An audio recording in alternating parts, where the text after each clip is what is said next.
Bonus alert. What's up, guys? I'm Zach Grauman. I was Andrew's campaign manager, now the co-host of our weekly podcast, Yang Speaks, and welcome back.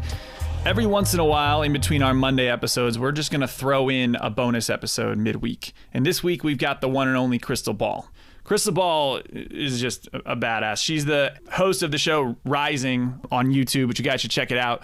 She's also got a really fascinating background because she worked for MSNBC before this and has run for Congress in her own right. So Krystal and Andrew talk about a whole bunch of fascinating topics. They talk about the future of the progressive movement now that Joe Biden's our presumptive nominee. They also talk about what the heck it's like to run for Congress for the first time. But the most important thing they talk about is something I'm extremely passionate about: the Yang Media Blackout.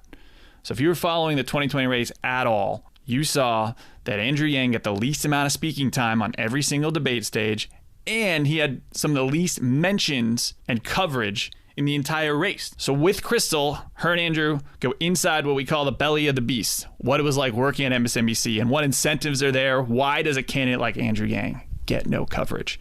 So it's a fascinating conversation to learn how the world works, learn how mainstream media works. I hope you guys enjoy. So tune in now and also tune in on Monday when we're back at it. Thank you, guys.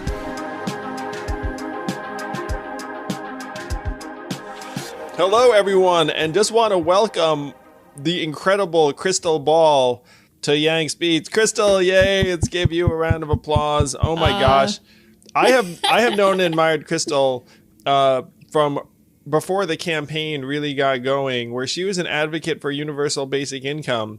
And one of the first things I did was try and track down anyone who was a bad advocate for universal basic income before I ran, to be like, hey, I want to run for president on UBI, let's do this thing. So Krystal, welcome.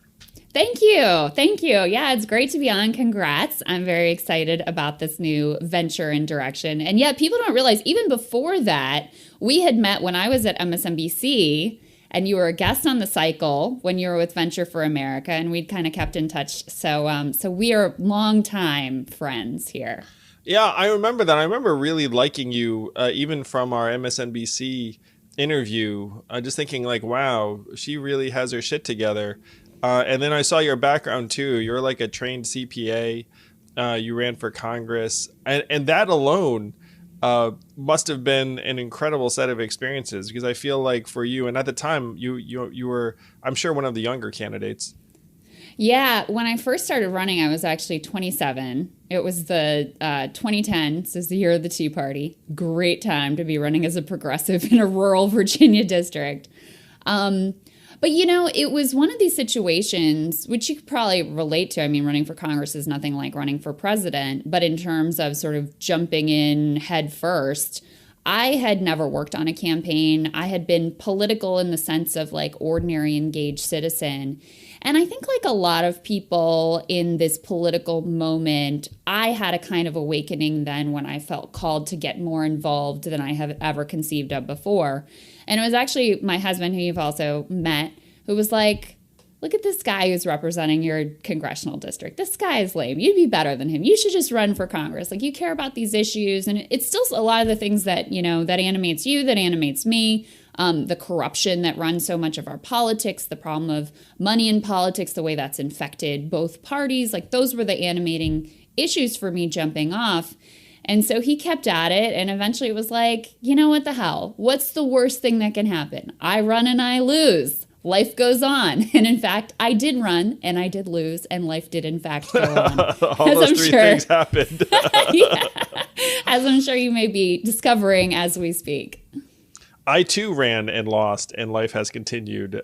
There's some lessons here, Krystal, we can impart to anyone who's considering running. You will still be alive the day after the race, even if you lose.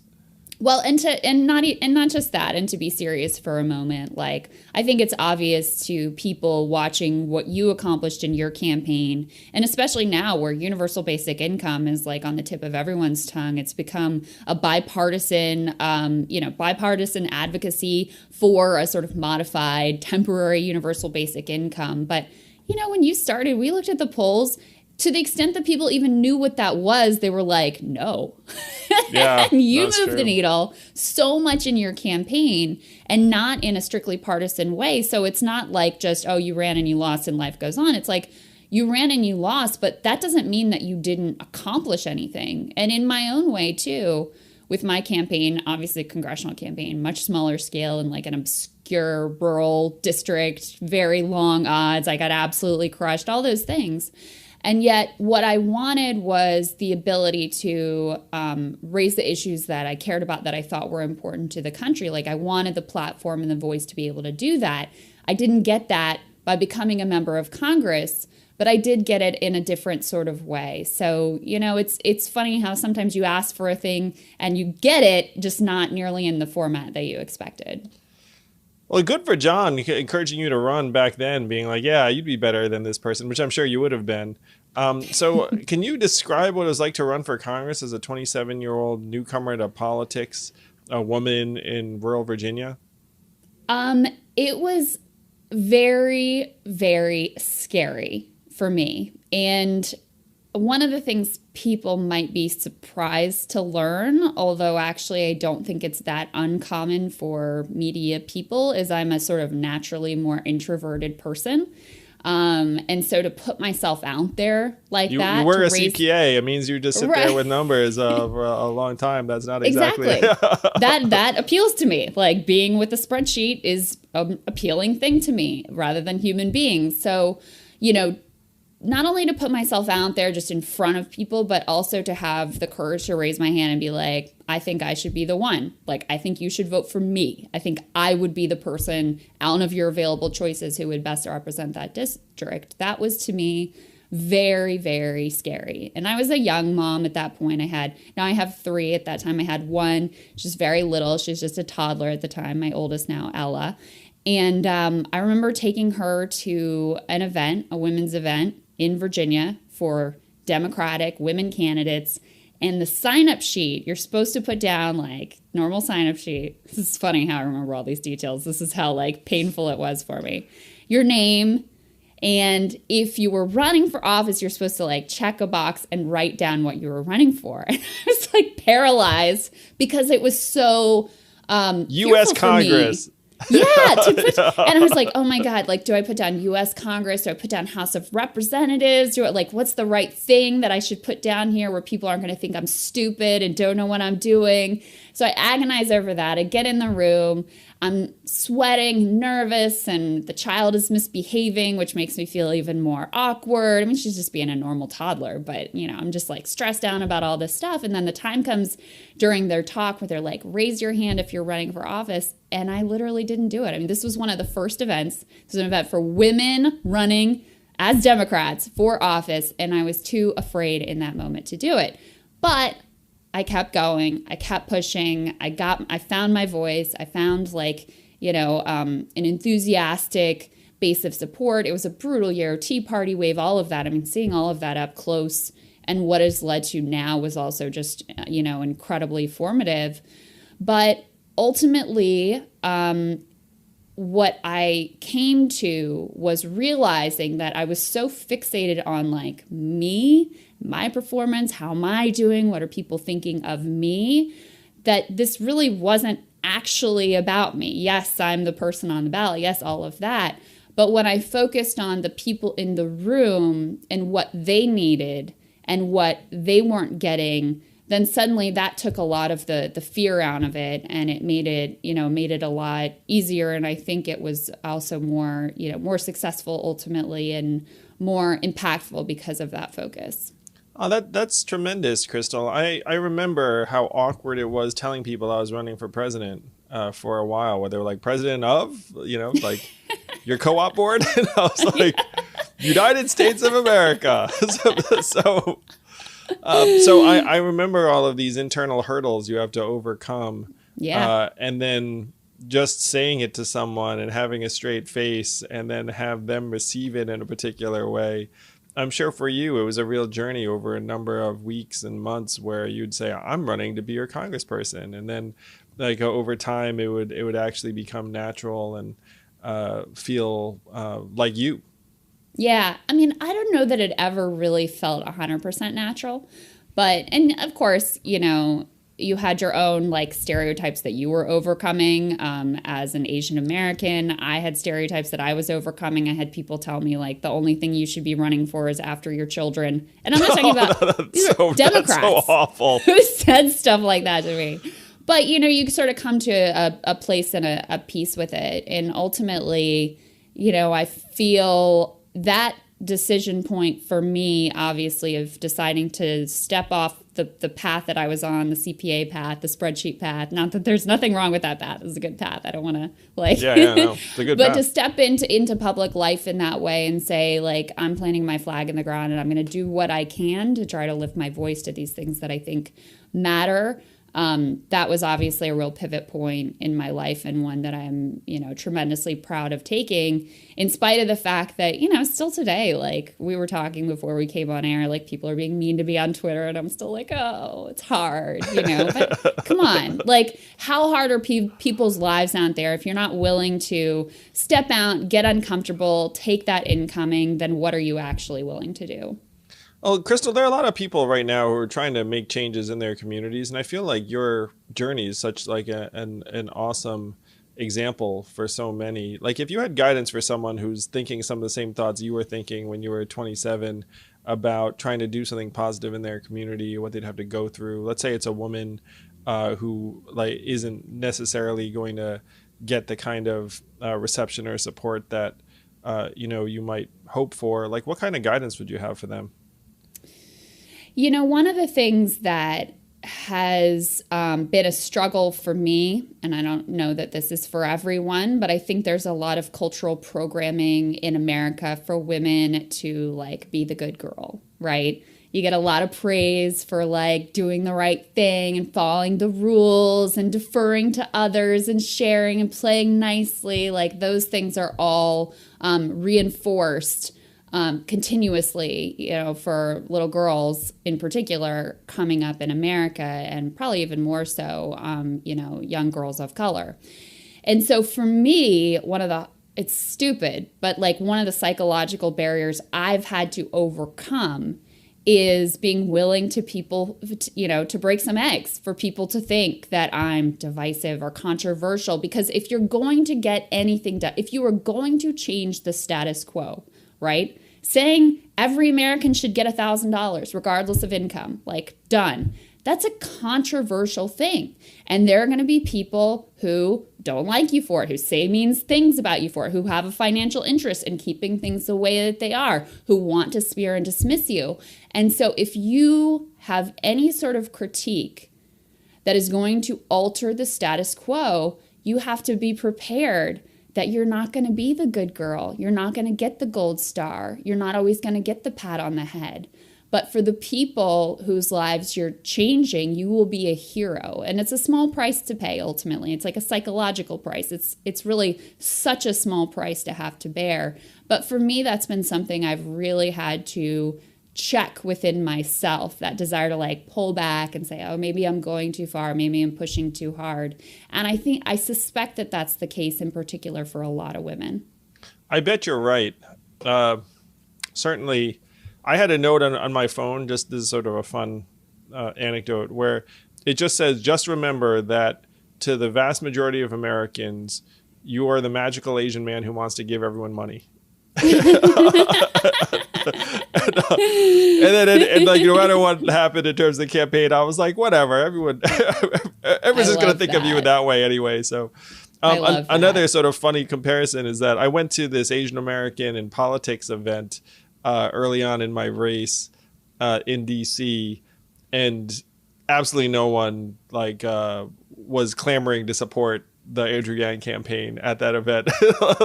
like early on, it wasn't like Andrew Yang is here. It was more like who, what is going on? And this is after I declared.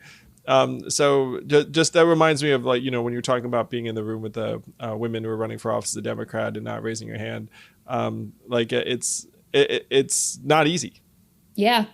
Well, do you mind, can I turn the tables a little bit? I mean, what was kind of like what was the toughest moment of your campaign? What was that low point where you had to reach for those sort of like, you know, the note that bolsters you or your family or whatever the things are that keep you whole and sane? There were a lot of tough moments on the campaign. I think after the first debate was like a struggle because I didn't get much airtime, and there was a sense I'd let a lot of people down. And so so that point was like a gut check. There were other tough points around just being on the road a lot and being away from family for a while when things were not going well, and you're just like, what the fuck am I doing? Like, or early on in the campaign, we were scratching and clawing for every bit of resources. And I would call friends of mine and be like, hey, can you just donate $2,000 to my campaign? People that $2,000 is not that big a deal to. And they would not do it. Honestly, they would, or they would like, and like that stuff where just like, oh my gosh, man, like, we've been friends for years. Like this is not anything that should be that big a deal. Like, at least in my world, like if the situation was reversed, I think I'd do it without much thought, particularly if you called me. If you called me, then I'd be like, oh my gosh, you're calling me? Like, I really should have done this already. But like people just wouldn't do it. Like that. I had that and it surprises you because on the one hand, people you really think you're going to be able to count on are like, no, I'm not there for you. And then people who you're barely in touch with, right? Who have been like barely a part of your life. I mean, for me, I tell you very specifically, there's like this high school philosophy teacher. I took 1 year of philosophy with him in high school, and I never even would have thought to reach out to him to ask for me. And this is not a wealthy individual. And yet every time I sent out a fundraising solicitation, he would come in with like $500. And, those people show up as well. So it really, really reveals the sort of, I don't want to say the character because I don't want to make it like a character flaw issue, but it really shows you who's going to be there personally for you in your life. Well, what I've said is that when you do something that's really important to you, whether it's start a business or run for office, you make some friends and you lose some friends. Yeah. Like, that's happened every single time for me. And, you just have to like try and shrug and move on. But there are some real like scars and like wounds where you're just like, wow, I thought that if there's anyone I could have counted on, it's you. And it turns out like that is not the case. Yeah. So there were certainly ups and downs to the campaign. But one of the things that we tried to be is we tried to be the positive, effusive campaign because it seemed like politics generally was such a slog that, like if you could avoid the negativity, I thought that would be a massive advantage. I think that really came through to people because while you had this sort of dire assessment of the state of America, you had this, one of my Boy, was critiques. I wrong, huh, Krystal? Yeah, everything's great. I don't know what you were talking about. Things are going perfect. No, one of my critiques of the Democratic Party that I think you share is that, there's a lot of contempt, frankly, that comes from some parts of the party towards some types of people in the country, especially, in rural areas or people who voted for Donald Trump. Like there's just, when I was living in Kentucky, a state that I really, really, really love and find interesting, that people are wonderful and, would be happy to make my home there again if given the chance. And their politics are very interesting. I would send out things that were going on in Kentucky, people losing health care, right to work, being passed, terrible for working people. And I would get back these messages that are like, well, screw them. They voted for Trump. And I was like, where did we, like, I didn't sign up to belong to a group of people who are going to pick and choose who they deserves have, health care or something right, like that. And who they have compassion for, right? I mean, there's the same group of people that rightly, in my view, would have lots of compassion for, people who are incarcerated, who like broke the law, who messed up, but they believe they deserve a second chance. I believe that too. But you're going to show them mercy and compassion, but for this other group, because you don't like the way they voted, or you think that they're not, evolved enough on different issues, you're going to just write them off and have complete contempt for an entire state based on that. I'm 100% aligned. Yeah, and that was one of the things that I really admired about your campaign is I felt like that message of, we've got some problems in this country, but in terms of the people, like just fundamental sort of respect and value of the people of the country, which doesn't sound like a radical notion, but I fear is a bit of a radical notion. I thought that was one of the most important and frankly most courageous parts of your campaign. Well, thank you for characterizing it as courageous. It was just, to me, the common sense, straightforward, natural thing to do. But I remember being attacked as like a right-winger when I retweeted a New York Times article about opiate death rates in predominantly rural white parts of the country. That it was literally a New York Times article about these death rates, and then people were like, "Oh, this is some kind of, like appeal to conservatives all right." I was like, why would an article about opiate death rates in rural white parts of the country somehow only matter to a certain segment of Americans? Like, that would matter to everyone in my mind. And so that there were some things that I frankly just learned through the process that would never have occurred to me. Yeah.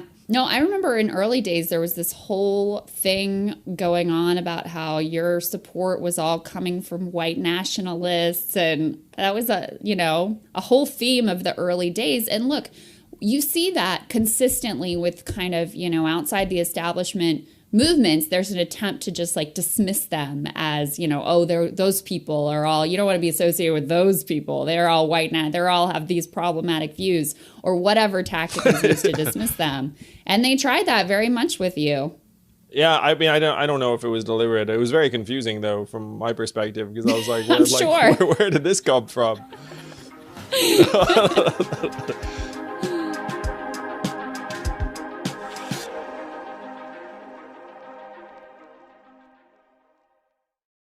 So you run for Congress, lose, and then MSNBC reaches out and says like, "Hey, do you want to come on air?" Like, what was that conversation? Yeah. So, I mean, I assume you know this story, but I don't know if you know this story. So at the end of my campaign, there are these stupid party photos that are released on a right-wing blog in Virginia. And they're like, I'm of age, I'm fully clothed, but they're sort of, sexually provocative, right? And so this thing takes off like wildfire. And I've got this weird name, I'm young, like all of that stuff, right? I mean, it just all feeds into this stupid cable news feeding frenzy. And so this is a kind of an interesting part of it. Most of the advice I got from the sort of political consultant types was just don't say anything and hope it goes away. Right. Well, it was not going on. I mean, it was like the third most Googled person in the world. So stupid. And if you looked at the photos at this point, it's so mild in comparison to the politics that we have now. But anyway, so I decided to go on cable news and defend myself and say, like, look, good for you, Krystal. Sexist bullshit. If it was a man, you wouldn't care. In fact, Scott Brown, I don't know if you remember this, had run that same cycle, and he had like posed nude, and the media narrative around that was, oh, he's a beefcake, and this is like part of his appeal. But with me, I was like a hoe bag who shouldn't be trusted, right? So I went on, I defended myself. I called it on as a double standard, as a bunch of sexist bullshit, which it was.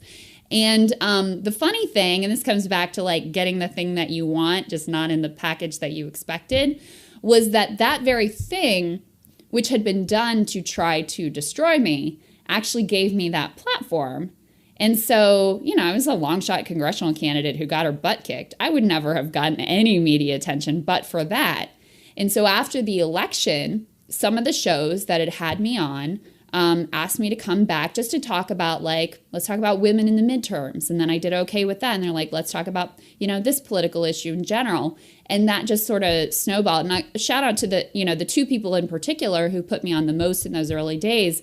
I don't know if you remember or know Dylan Ratigan, who had been at CNBC and then MSNBC, and who was one of the, the people who really understood the financial collapse, somebody I still really like and trust. And then Megyn Kelly, who, of course, very independent-minded over at Fox. And so those were the two people who started having me on, and it just sort of snowballed from there. So it's funny how these things work out sometimes, Andrew. Wow. So then when MSNBC offered the job, like that must have been a very big lifestyle shift for you, because at that, to that point, you'd been living in Virginia. You had one daughter. Had you had your second child at this point? No, I had him while I was at MSNBC. Yeah. So, I mean, that must have been a very big lifestyle switch. Did you commute or did you guys move to New York?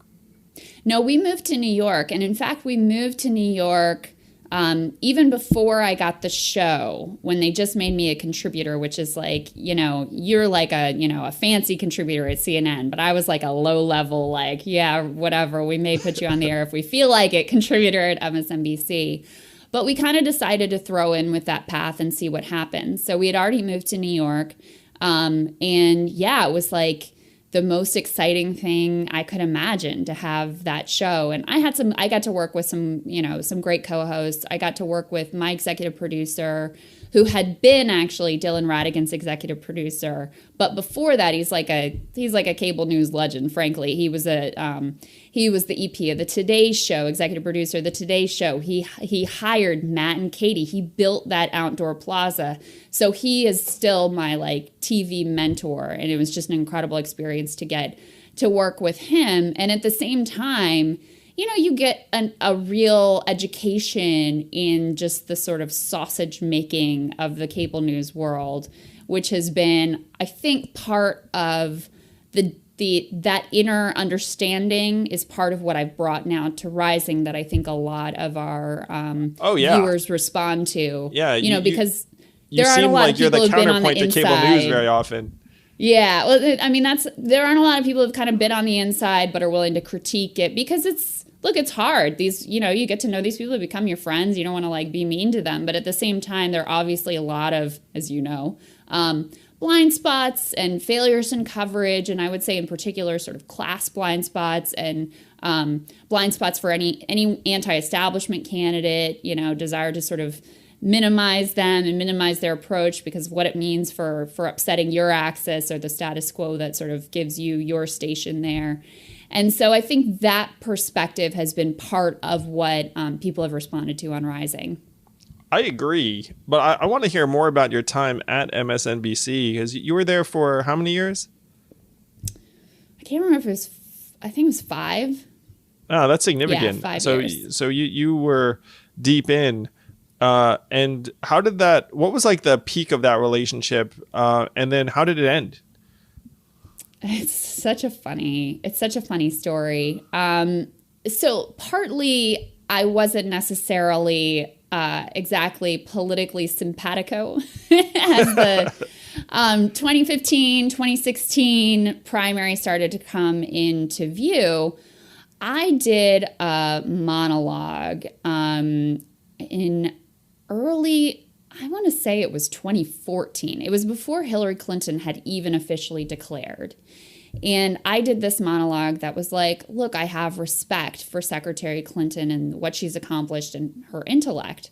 But this is a terrible candidate right now. Like, she's so tied in with the establishment. She's so tied in with Wall Street, with these, she sat on the board of Walmart. She gave these speeches and made all this money. Like, please, Hillary, don't run. Because if you do, it's going to freeze the field. We're going to have very limited options, and you are the wrong candidate for the moment. And that has become obvious in retrospect. In fact, frankly, a lot of that was obvious at the time, but nobody had really said it. It was not that obvious at the time, and certainly it was not a popular opinion. And no one had been willing to say it on like mainstream airwaves. So the Clinton folks did not appreciate that perspective. And they apparently, reached out to the president of the network. And then, look, I wasn't censored. Nobody told me I couldn't say what I wanted to say ever, right? But I was told that any of my future commentary about Hillary Clinton had to be, vetted by like the president of the network, had to sign off on it. And look, and this is part of understanding how this medium works. It's not that there's a directive that comes down and says you will support Hillary Clinton, but you're going to be what's going to win you praise and what's going to like make your life more difficult, basically. And I'm a human being. I'm sure that I changed some of, how hard I went or how aggressive I was or how often I was willing to say it because I knew there was that added level of scrutiny. But ultimately, there was a new NBC News president, Andy Lack, who came in, And it's a funny backstory because you remember Brian Williams was in trouble. He'd lied about things and they were trying to figure out, they pulled him off the air, but here he is, this like quarterback player with a big, multi-million-dollar contract, and they're trying to figure out what to do. And so they basically bring in Andy Lack, who was an old friend of Brian Williams, to figure out what to do. And the decision was, we're going to clear out all of the opinion on daytime MSNBC, so that Brian can come in as like a breaking news anchor, but it would be uncomfortable for him to have to come in during like these opinion hours. So we're going to fill out the lineup with NBC News journalists. And this was like this brief moment before Trump got elected when, after Trump got elected, all of the opinion hours are what skyrocketed in the ratings. And so they sort of abandoned that direction. But at that time, the idea was we got to get rid of all these like people with opinions and put in the NBC News people. And so I was part of that culling where our show was canceled, Alex Wagner, Ronan Farrow, Joy Reid had a daytime show that she lost. Then she ultimately ends up on the weekends. Ed Schultz was let go in a similar time frame. There was just like a wholesale cleaning out to the point, and it really, I think, wasn't, personal, so to speak. I never really even met Andy Lack before that decision was made. But I think the fact that it was so impersonal made it harder for me to take, because it was like the good girl thing again. Like I did everything that you asked me to do. You'd been there for almost 5 years, Yeah. I'd been there. I'd been like the team player whenever they needed me to sell. I was there. Like I raised my hands for all the activity. Like all the feedback I got was I was doing well, and the cycle had some of the best ratings among young viewers, which was supposed to be like an important metric, and all. Like I felt like I did it all right, and I still got canceled, and that was a hard thing psychologically for me to deal with. Yeah, it'd be hard for anyone. I mean, you're there for 5 years. You're putting your heart and soul into something, and then it gets axed. Yeah. But again, like I'm grateful for that, because now with where I am at this point, first of all, I took the time after MSNBC to have another child, which obviously is a great blessing and gift that I'm very grateful for. But also, like, I have so much more freedom in what I do now. I'm so much more of a free person, frankly.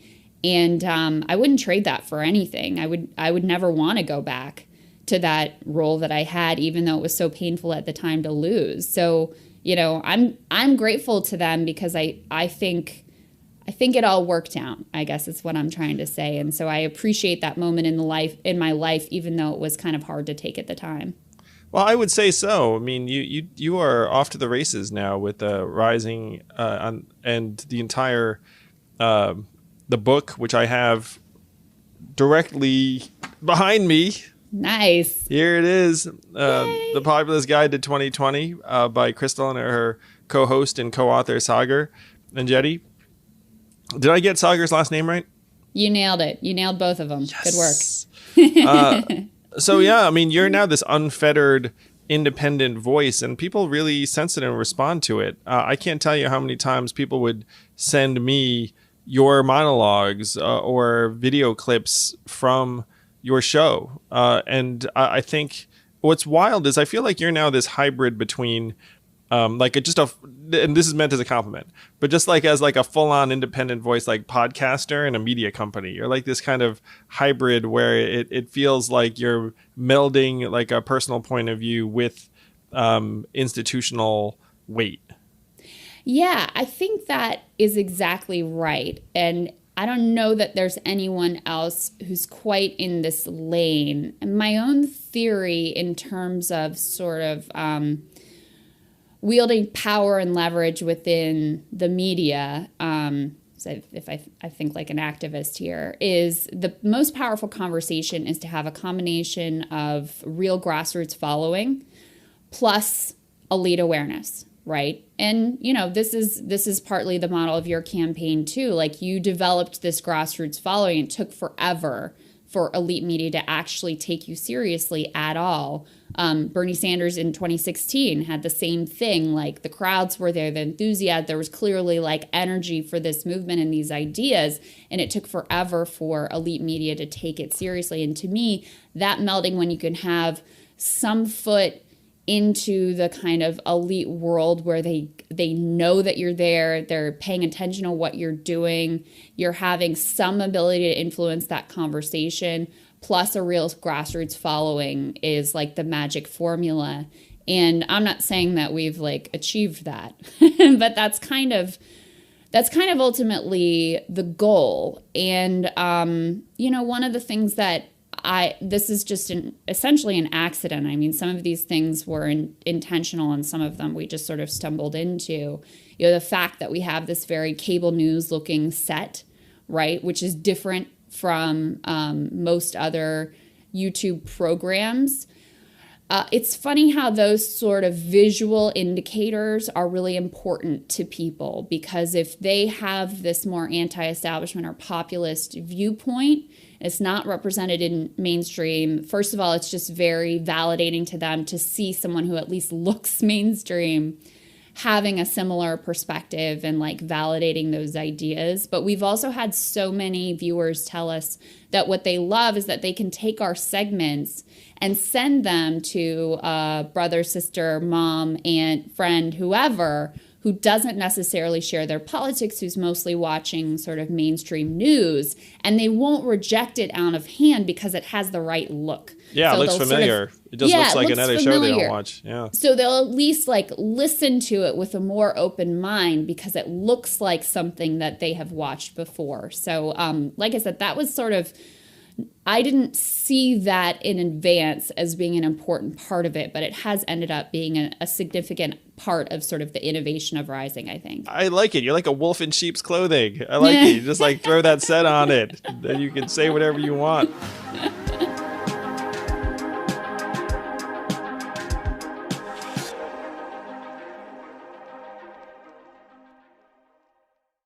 So you just noted that MSNBC didn't exactly shine a spotlight on Bernie, during his campaign ahead of 2016. Do you have any perspective on that? Like, why does it seem like the folks in certain environments don't exactly embrace the opportunity to talk about the Bernies of the world? I think there are a lot of reasons. And again, I don't think sometimes it is as blatant as like, you are not going to cover this person positively. Like sometimes it legitimately is that blatant, but mostly it's more these sort of incentive structures and blind spots that exist. I think one of the big blind spots that exists throughout the elite news media or legacy news media or whatever you want to call it has to do with class, right? And this makes sense. These are mostly upper class people. They're mostly surrounded with other upper class people. At this point, there's so little local journalism that you don't have as many people coming from like, the scrappy beat in Scranton or wherever. There's just, for example, and I say this with love because I genuinely love all the co-hosts I had at The Cycle. When I started The Cycle, I was the only person on a 4 co-host who wasn't from Massachusetts, right? So there's a little bit of like a monoculture that creates some natural blind spots. So if you have a movement, whether it's Donald Trump's movement, where, he has a truly devoted white working class base that, people in news media they just didn't know or see these folks, so they were easy to ignore. Bernie Sanders has a disproportionately young and working class base. So there's just sort of a natural tendency to dismiss what you don't have personal experience with and don't personally understand. So I think that's part of it. I think another part of it is the way that political journalism works is you are very dependent for your promotions and your own sort of visibility and buzz and all of those things that come with that on access to, the politicians in this town. And so it becomes very uncomfortable to challenge or go against those politicians or to embrace someone who poses a threat to them, right? So Bernie Sanders, obviously, whatever you think of him, posed a threat to the sort of establishment of the Democratic Party in this town. That means all the consultants who depend on the gig flow. That means all of the cable news pundits whose contracts depend on access to that structure, right? That means donors who love to have their egos stroked with those phone calls and get to show up at the White House Christmas party and all that stuff, right? Bernie was legitimately a threat to that established order. And so it was uncomfortable for a lot of mainstream journalists who depended on access to that world to challenge that world and to have an open mind, I think, about the Sanders movement. And again, these things are like, I don't want to make it sound like it's some nefarious plot. These are natural human instincts, like in-group thinking and, the people you're surrounded with and the things that you're comfortable with. Like, all of that is very natural. But because you have this kind of monoculture within the news, it adds up to very skewed coverage when you're talking about candidates who don't fit their mold or who come from outside of the establishment. To me, a natural move, if you were that organization, would just look up and say, okay, I guess we should try and hire someone with a different background, outlook, perspective, and make sure that we're covering like a set of issues or candidates or regions that we're not seeing right now. But it doesn't seem like many organizations really have that kind of process of soul searching. I haven't seen it. Well, and that's where that's where the bottom line comes into play, because ultimately most of these news outlets, the Times, the Post, MSNBC, CNN, most of their viewership is a sort of affluent white liberal viewership. So in a sense, these are capitalistic organizations. They are looking out for their own interests, their own bottom line. They have a consumer in mind. This is never explicitly stated, of course, but it's true. They have a particular customer that's going to buy New York Times subscriptions, that's going to sign up for the Washington Post, all that stuff. And so that's who they're going to cater to, mostly in cities, mostly white, mostly affluent, mostly liberal. And so that's also part of this whole package, is that there isn't really an incentive to bring in those other perspectives and try to play to other regions of the country, because that isn't the customer base that they're looking for, that their advertisers are expecting to want to reach. Yeah, that makes sense, given that at this point, everything's just flowing towards the almighty dollar, and wherever the dollars are, wherever the advertising dollars are, that's where your organization's going to head. And you did something I really admired, which is you tried to elevate non-traditional candidates out in different parts of the country. You were the reason why I became a Richard Ojeda fanboy and supporter and became friends with Richard. We ended up hiring several people from his campaign staff in West Virginia. So if you want to talk about some of the work you've done to try and address the problems that you and I are describing right now. Yeah. Well, it goes back to what we were saying about some elements of the Democratic Party having contempt for certain regions of the country, for working class people, in particular white working class people, as you very much discovered. And but I think, there's so much class contempt in our society in general, so much looking down the nose, so much, condescension towards working class people who we're discovering now more than ever. I mean, they're essential workers today, of course, but they're always essential workers. These are literally the people who make our country run. Like, we're completely dependent. There are going to be a lot of people in urban locations right now that are going to absolutely freak out if there's a supply chain disruption out of Kansas, Nebraska, Iowa, where if meatpacking workers and truck drivers decide not to do what they're supposed to do, we're going to find out just who's important very quickly. And there are people right now that are worried about that happening. You are 1,000% correct. I don't know if you followed this Purdue chicken processing plant, I believe down in rural Georgia. And the workers were protesting because they weren't getting hazard pay. They didn't have safety protective equipment. And one of the workers was like, we are out here risking our lives for chicken. Right? And that's to me, so telling, and is also kind of a central theme of your campaign, just respecting people's humanity, treating their lives as more important than having the shelf fully stocked at all times with Purdue chicken nuggets. mean, it's really that basic. And so one of the things that I believe profoundly in is representation of working class people in the halls of power, not in like a focus group or in a poll or like, come on, Krystal. All we have to do is find out what magic words to say to them, and then that's like right, check exactly. that box. The messaging. You just got to change the brand, right? Or like as human sort of props, but behind a politician who's speaking. No, I think working class people should have power, like be the ones holding power. Because they are the ones, not just today, but always on the front lines in our economy. And just as representation matters for diverse communities, it matters that you have people who are our servers and our wait staff and our delivery workers and people working in warehouses, or like you mentioned, Richard Ojeda, who's a veteran who served our country. Like, it matters to have those people not just being pandered to, but actually having power.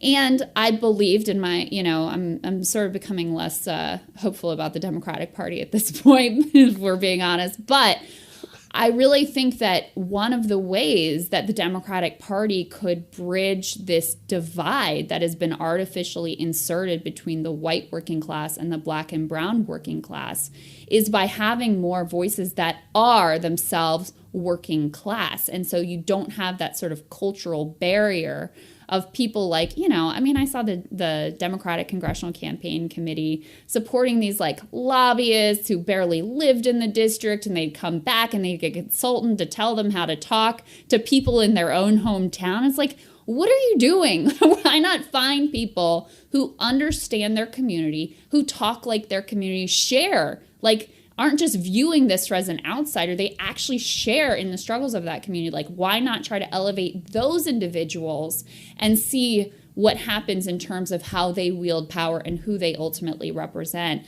So Richard is a great example of that. JD Scholten, who is running again. JD, yes. JD's going to win. Let's go, JD.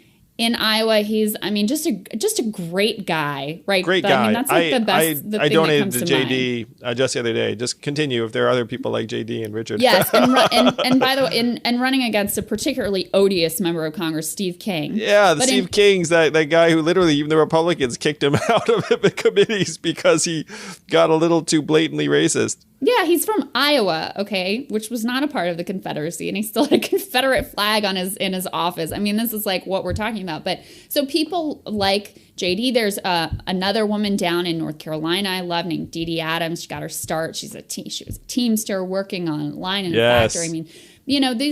I think we need more of that in the Democratic Party in particular, and politics in general. You just don't have those voices represented. So that's something that I believe in and have tried to work on, try to highlight some of those folks. Well, I was so confused when I would meet people who are working class in different parts of the country, and when I said I was a Democrat, they were like, "Oh no," and I was like, "Man, you really hate Democrats around here." And I was like, "Aren't we supposed to be sticking up for you, the truck driver, you, the farmer, you, the waitress? Like what the heck has gone wrong for the Democratic Party where working class Americans don't think it's their party in a lot of the country?" Like that to me is like the central theme that we seem to be missing.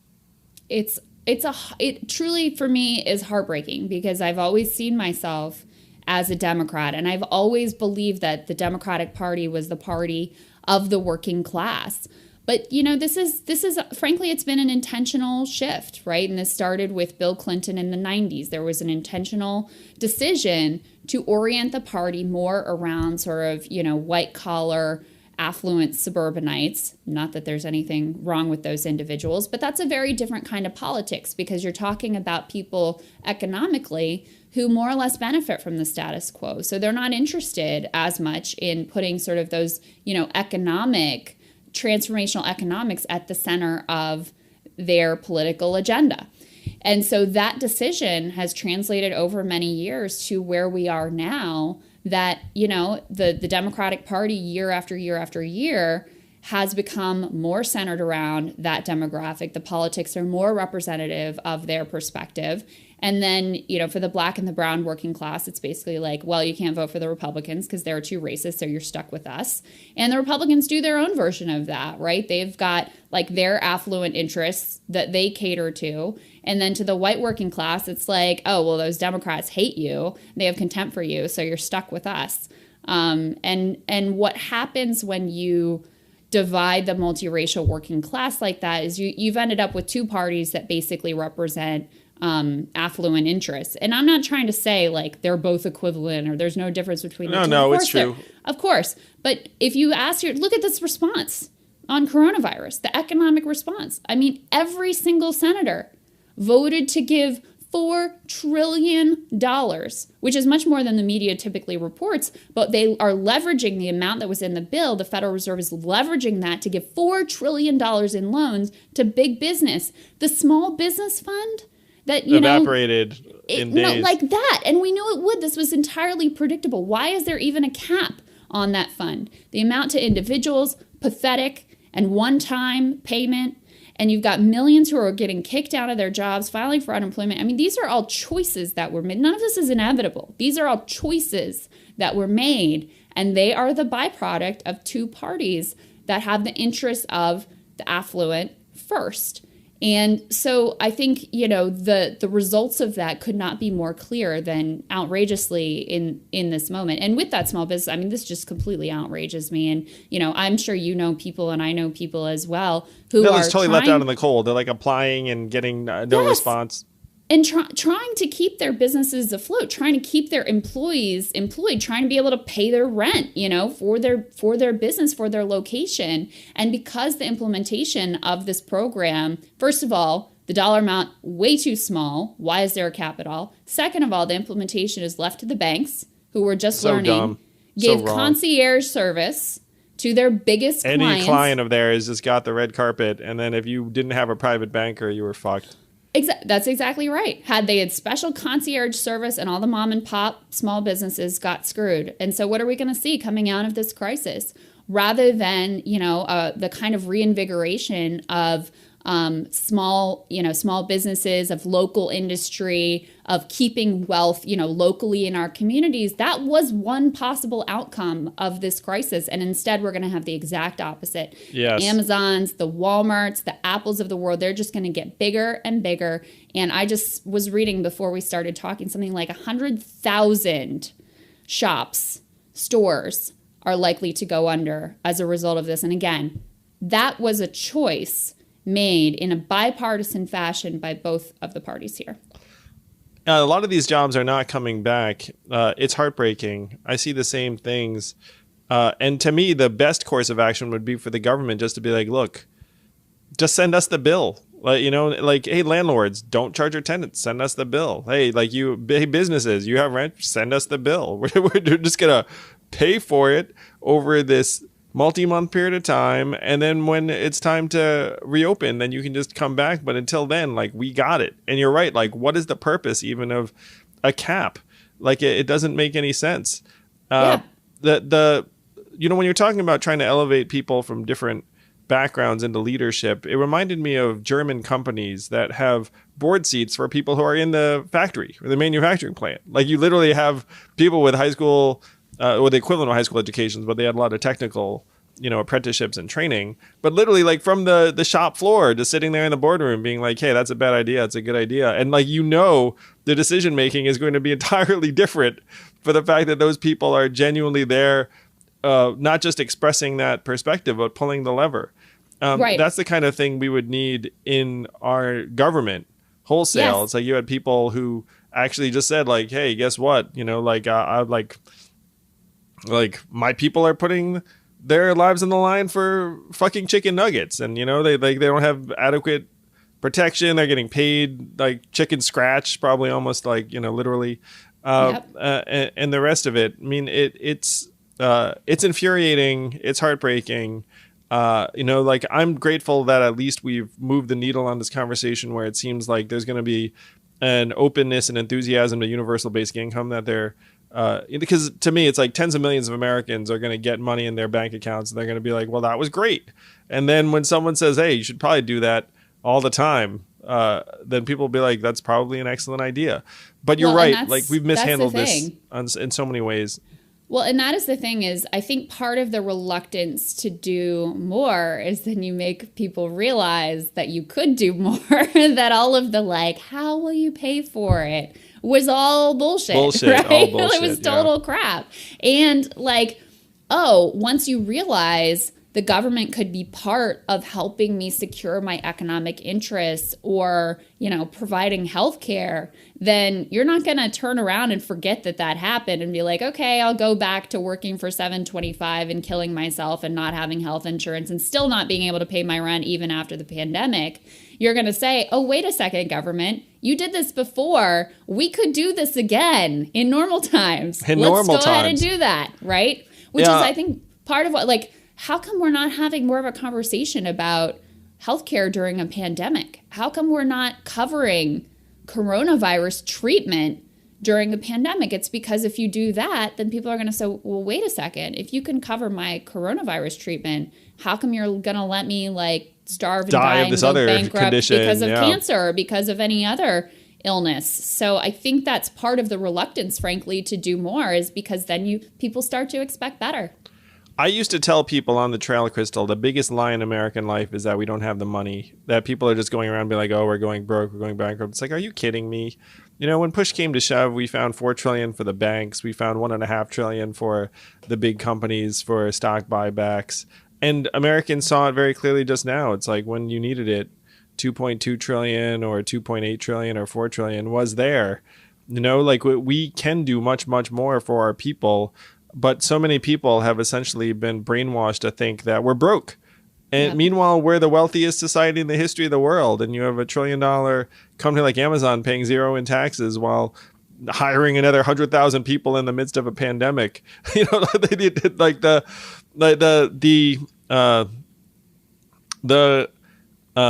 confusion is intentional. I mean, people have just been spreading these messages and hammering the fact that like, oh, these people are trying to pull one over on you. Meanwhile, like people's communities are disintegrating. How quickly were they able to flip the switch and pour tons of money to support the financial system? Like that. Hours, days. That backstop was in place. But the backstop for average Americans, for small businesses, still haven't found it. I mean, they were able to mobilize to undergird and provide a safe, big fancy safety net for the financial system. But those mechanisms have not been designed and are not in place for average Americans. And it tells you where the true priorities lie. Moments like that really reveal where the true priorities lie and what this country is actually set up to do and who it serves. Yes, it's socialism for the wealthy and well-connected and rugged individualism for the average family that's out there trying to figure out how the heck to pay the rent. That's it. It is very dark. And I remain, you know, I'm a very positive guy. I mean, I guess you'd have to be positive to run for president out of total anonymity. The rest of it, I believe that illusions are dying as a result of this crisis, and that people will be hungry for a different, more dramatic set of solutions. I certainly hope that we're in position to be able to make those solutions real as quickly as possible because the suffering is unimaginable.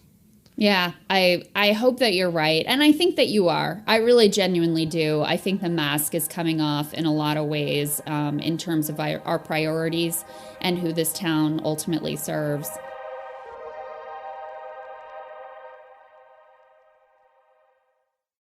Am I allowed to turn the tables? Can I ask you a question? Yeah, sure thing. So how are you thinking about, you know, I was critical of how quickly you jumped on board with the Biden campaign and when you endorsed him and all of that. But I am genuinely curious about like how you're thinking about a potential Biden administration. What are your best hopes and what are your concerns? So I intended to stay neutral, but then it looked like Joe was going to be the nominee to like a 99% probability. At that point, I said, you know what, like we need to try and unify to beat Trump because he has like this massive head start, a resource advantage, the bully pulpit, and all these other things. So that was my thinking, and I get along well with Joe. Bernie was an inspiration for me. Like, you know, in my mind, to me, it was about trying to put ourselves in the best position to win. And I'm in a position where I think that any extra day of a Trump presidency is a disaster, and that it like 4 more years of this would genuinely be catastrophic. I mean, heck, we're living it now. My best hopes for a Biden administration is that we win, and then we start digging out and solving these problems in much bigger, more dramatic ways. And I personally think the entire, like, I'm a moderate, I'm a progressive, like, I think that stuff's going to go out the window in the same way that you saw things go out the window when Congress came together to pass the stimulus, where like, you know, if you were a fiscal conservative, you were still like, yep, 2.2 trillion, let's do it. You know, like I think that there's going to be a clarity of need and a practicality in our approach that's going to make it so that all things are on the table because people are dying.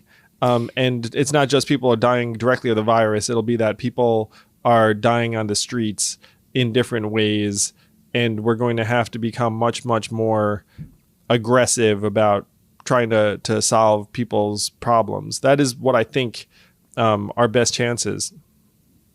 And so does it concern you? Because I see Joe Biden as having been part and parcel of getting us to the place we are now, where even, you know, before coronavirus, working people were so pushed up against the wall where, you know, 40% of Americans can't afford a $400 emergency, where you're talking about $7. I'm sure it's much higher now, yeah. Right. I mean, like, all in the name of like efficiency and increasing GDP, jobs shipped overseas. Sure, go ahead with automation, displacing workers and not providing anything, you know, any support underneath.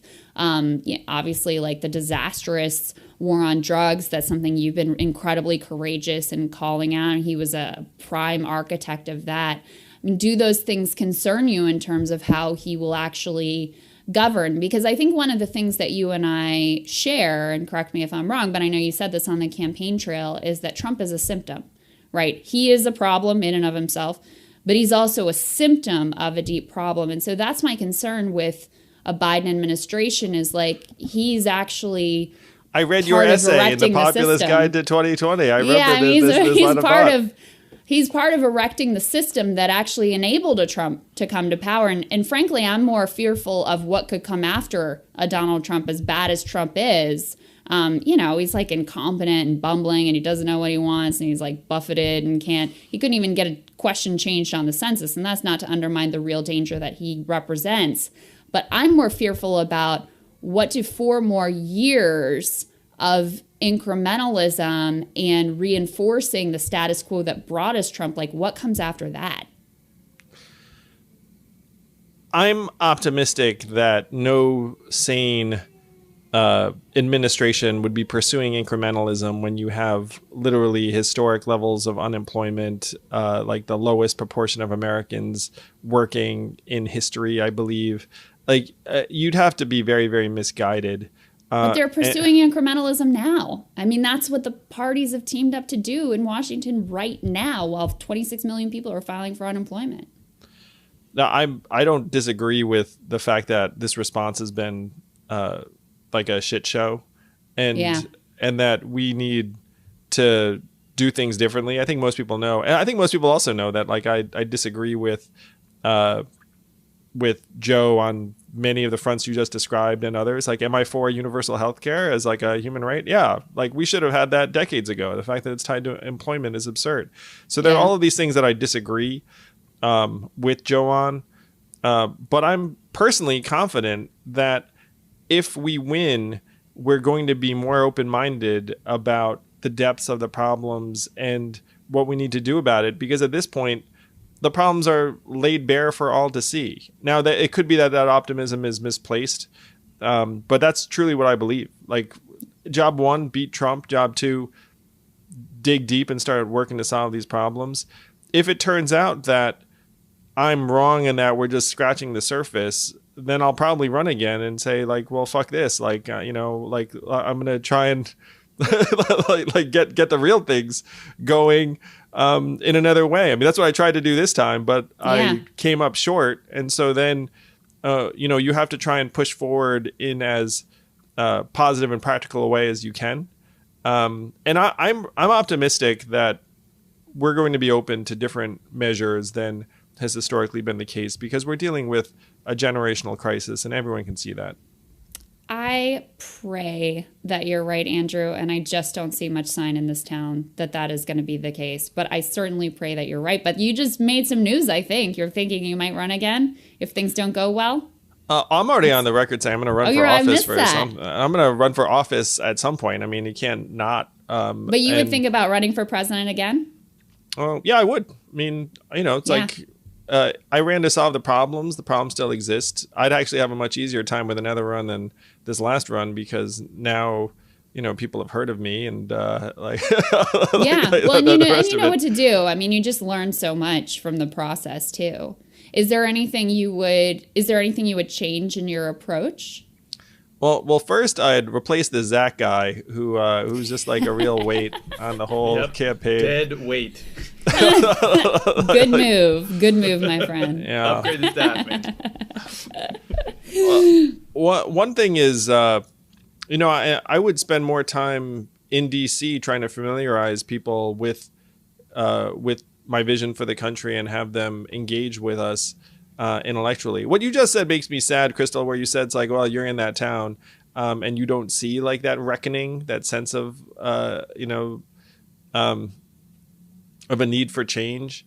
But one of the things I found in my campaign was that if I spent time with someone, they would often go from who the hell is this guy to like, oh, this person seems sincere, seems engaged with the issues, seems like they genuinely want to help. And there were many, many parts of the establishment that I did not have that opportunity with, that I think I can at least move a degree in the right direction if I invest the time. So that's one thing I would do differently. Before I was coming at it from the outsider lane because I was, like new on the scene and the rest of it.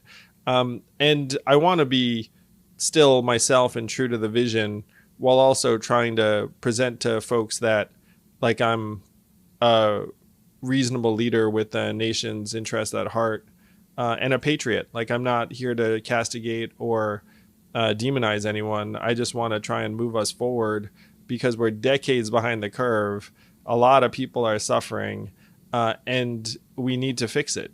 And to me, this is not even just like us versus them. This is like just any kind of enlightened self-interest. It's like, look, if you're rolling around in your urban center, it has to be clearer to you than ever that your life, your very life, is dependent upon people risking their lives at every part of the supply chain to try and get you the chicken nuggets. like thinking that somehow if they get more, you're going to lose is total bullshit. Like, I just need to open people's eyes. Yeah. Yeah, I hear that. And I think you're right. Like, optimism is the only choice, right? No matter how many dispiriting things I see coming across my desk every day here in this town. And, I think there are a lot of reasons to be discouraged if you believe in the values that you believe in. But there's no choice other than optimism. There's no choice other than believing that you can make that change, because the only other option is a complete, like, cynical nihilism where you just disengage. Fuck this shit.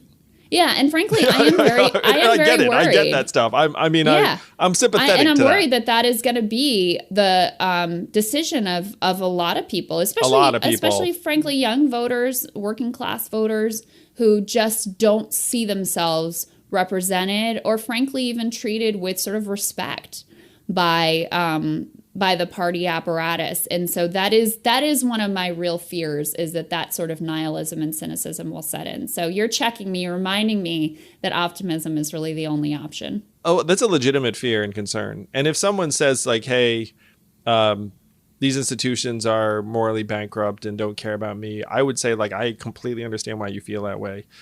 You might not even be entirely wrong. Right, but you can change it. That's it. That's the thing is I actually agree. I think they are morally bankrupt. I don't think that they really care about you because from the beginning of this crisis, I mean, again, it's never been more clear. Who did Trump bring in to talk to? All the corporate CEOs and the banks.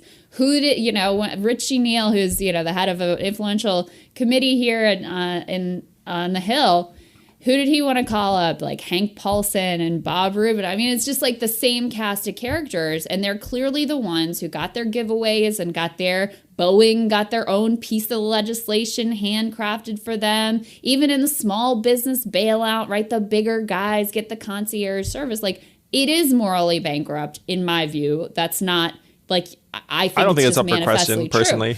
But that doesn't mean it can't change. And I think that's the piece that you have to remain optimistic about. And you have to recognize that, that struggle doesn't happen like that. It doesn't happen overnight. It's not easy. There are forces that are arrayed that like the status quo, that benefit from the status quo.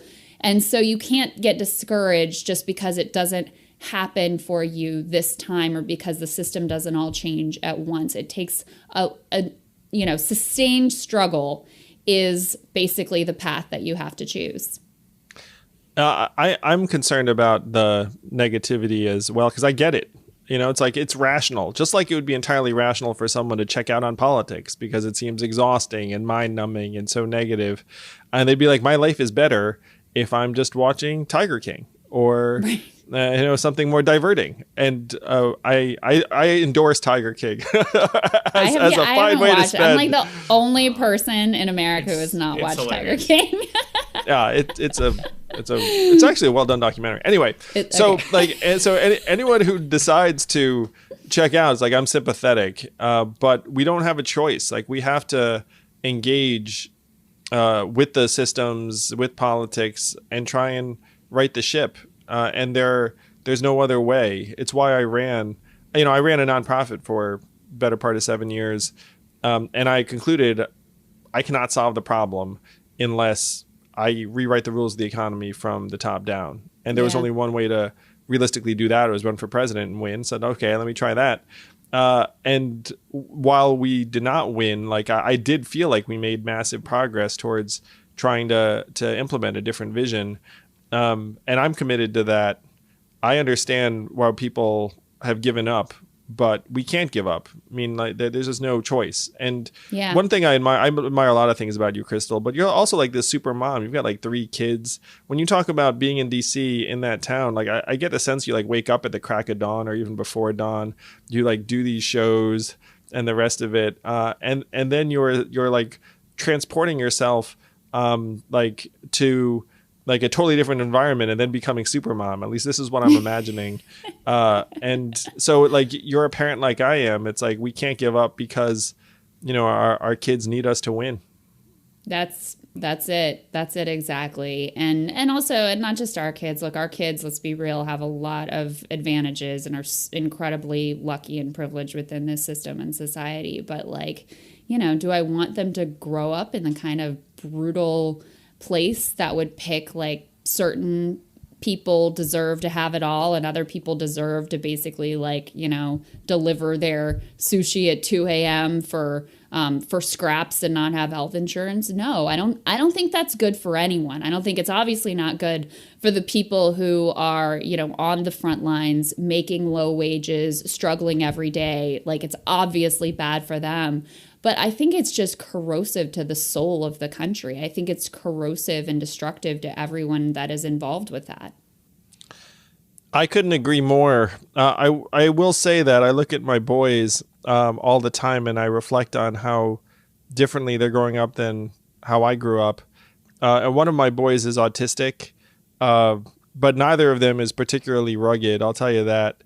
I look at them and it was these kids are so... lucky would be the euphemism, I guess, where, it's just a lot of things are going on. But I agree with you that even the winners lose in this winner take all system. And you're seeing it too. If you were to just be driven by mental health indicators, you go to even elite college campuses, the kids are fucking miserable. These are like the offspring of the people that like scratched and clawed their way to the top. And then what was the point? That there's this inhumanity that punishes us all. And certainly it punishes the people who are left in material deprivation and early deaths and poverty first and most immediately.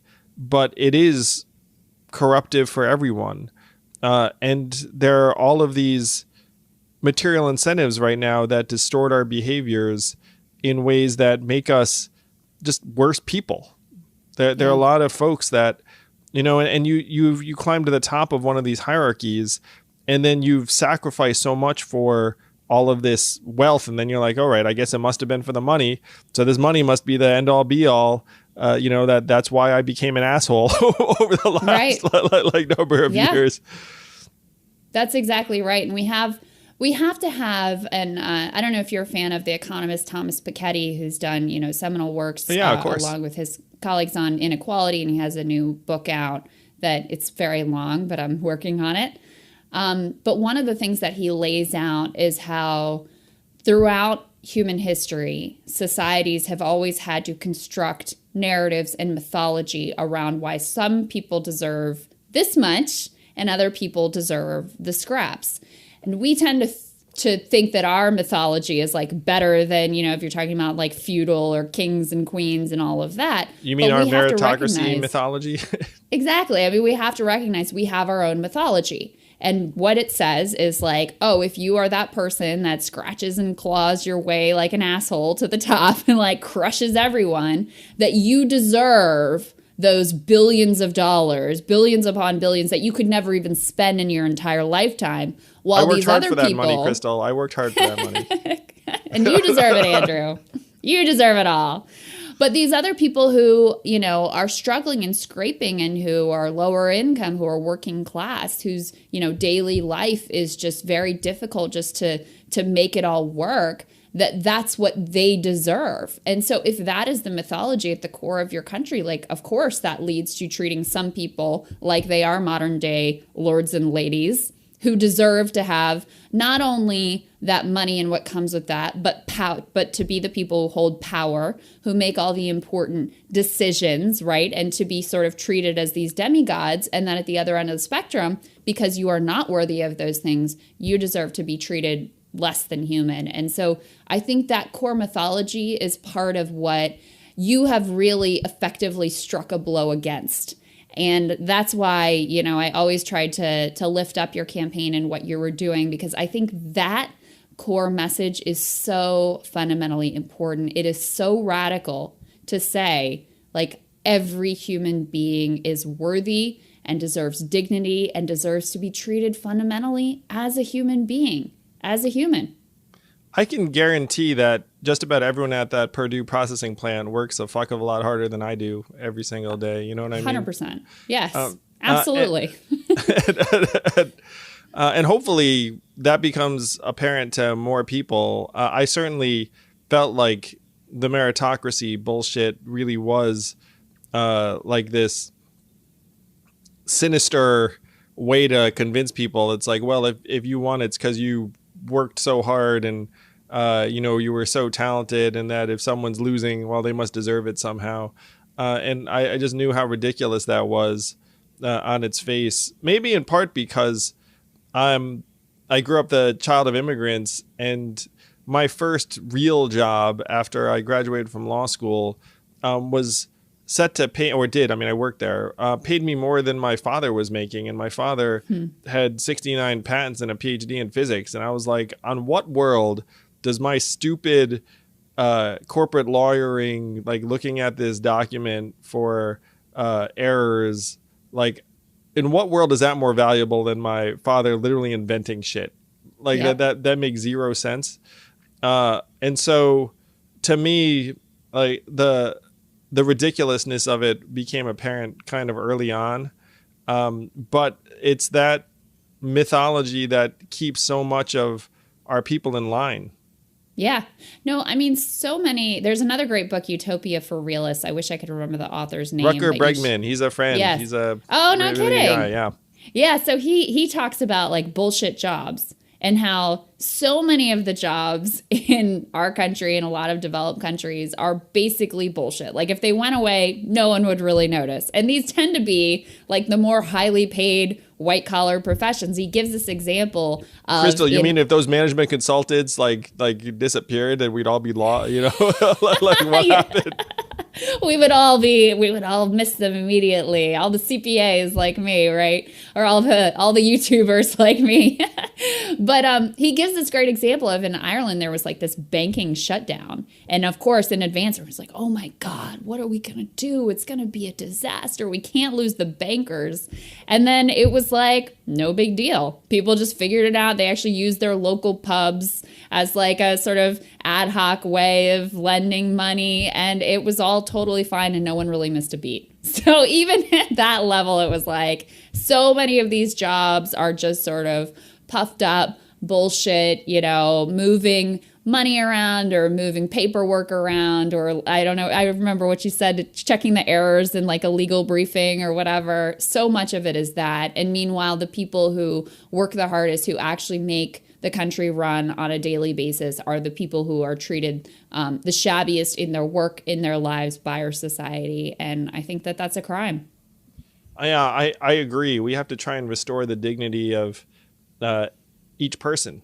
And certainly my seemingly radical give everyone money like just struck some people as ridiculous on its face, because it's like, oh, like how can that be? But we convinced millions of Americans. This crisis is convincing another millions of Americans, and I'm optimistic that we're going to actually be able to humanize this economy in the days to come, in part because we just don't have a choice. Yeah. Yeah. Well, I'm going to share in some of your optimism. I always I'm so glad, Krystal. If I helped make you more optimistic, then that's like my accomplishment of the day. And then you're going to spread the optimism to millions, and then we will take over, the government. Yeah. I just want people to know that they have power. I mean, that's the thing really, is I want people to know that they are not powerless observers, that they actually have agency and power in this system. And that may be, you talked about one of the biggest lies. That may be one of the biggest lies that's fed to people, is that they can't do anything, that they're hopeless, that they have to leave it to the people here. No, you have power and agency. You just have to take it. Well, you're living proof of that, Krystal. You were a 27-year-old woman who just ran for Congress, not having any business doing so. And now you're a voice of reason and progress to millions, and an awesome role model. And I'm really glad to consider you a friend. Well, same here, Andrew. I really admire what you've done, and I cannot wait to see what comes next also. Krystal, you working on anything you want to share? Well, the big thing is we would love for people to check out Rising on YouTube. Just go to the Hills YouTube channel and hit subscribe, smash subscribe, click the bell, all that good stuff. We love having our viewers engage and just really appreciate those people who have said that the show have been meaningful to them. And check out Krystal and Sagar's book, The Populist Guide to 2020, a series of essays about the race. I show up in some of them, but there's a lot of wisdom in this book. I learned a lot by reading it. All the best to you and the family. Be safe out there. And thank you so much. Say hey to John for me as well. I will do that. Same to you and yours.